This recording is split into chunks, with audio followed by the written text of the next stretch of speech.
হাফলং গ্রাম পঞ্চায়েতের যুবকদের উদ্যোগে শহরে থাকা ভবঘুরে এবং মানসিক ভারসাম্যহীনদের রাতের জলখাবারের ব্যবস্থা করা হয়। 26 জানুয়ারি 2025 ইংরেজি থেকে শুরু হয়েছিল হাফলং গ্রাম পঞ্চায়েতের যুবকদের উদ্যোগে শহরে থাকা ভবঘুরে এবং মানসিক ভারসাম্যহীন ব্যক্তিদের রাতের জলখাবারের ব্যবস্থা করা। সে অনুসারে গত 2 রবিবার তারা এই কার্যক্রম সম্পন্ন করেছেন। গতকাল 9 জানুয়ারি ছিল রবিবার।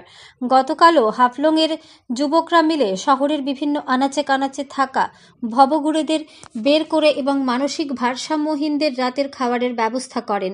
স্টেশন থেকে শুরু করে হাসপাতাল, বাজার সর্বত্র তারা ওইসব ব্যক্তিদের খুঁজে বের করে রাতের খাবার বিতরণ করেন। এ সম্পর্কে হাফলং গ্রাম পঞ্চায়েতের প্রধান সঞ্জিত কুমার সেন কি বলেন, দেখুন বিস্তারিত। ধর্মনগর থেকে নিজস্ব প্রতিনিধির রিপোর্ট, আরি ধর্মনগর। আজ কিসের উদ্যোগে ভবঘুরেদের খাবার বিতরণ করা হয়েছে? নমস্কার, আমরা হাফলং গ্রাম পঞ্চায়েতের উদ্যোগে সকল যুবক ভাইরা মিলে গত 26 জানুয়ারি থেকে আমরা রাস্তা চলতি ভবঘুরেদের এবং মানসিক ভারসাম্যহীন যারা আছে ওনাদের সামান্য জল খাবারের আয়োজন করেছি। এটা প্রত্যেক রবিবারে আমরা করছি।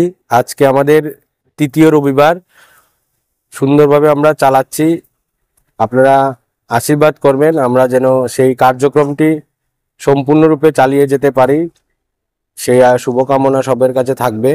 এবং যারা যুবকরা আছে সুন্দরভাবে আমাদেরকে সহযোগিতা করছেন, অন্যান্য যারা যুবক আছেন আমি ওনাদেরকেও আগ্রহ জানাবো আমাদের সাথে সামিল হওয়ার জন্য, যেন আমরা যারা মানসিক ভারসাম্যহীন আছে ওনাদেরকে অল্প জলখাবার দিয়ে প্রত্যেক রবিবারে ওনাদেরকে সহযোগিতা করতে পারি। এটাই আমাদের কার্যক্রম।